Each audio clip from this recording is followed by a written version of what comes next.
আসসালামু আলাইকুম। কেমন আছেন সবাই? আজকে কোনো রান্নার ভিডিও না, আমার মেয়ের স্কুলে মাঠে পাশে অনেক সুন্দর একটি বাগান আছে। সুন্দর সুন্দর ফুল, গোলাপের চারা রোপণ করেছে, আরও অনেক ধরনের ফুল আছে। নতুন নতুন চারাও লাগিয়েছে। নয়নতারা ফুলটি খুবই সুন্দর লাগলো দেখতে।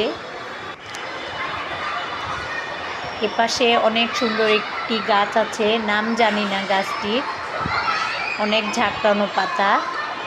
যখন স্কুলে প্রবেশ করি মাঝে মধ্যে আমরা এখানে বসি।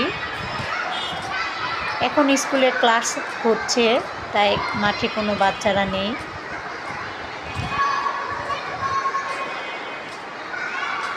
তার পাশে শহীদ মিনার। সবসময় স্কুলে প্রবেশ করা যায় না,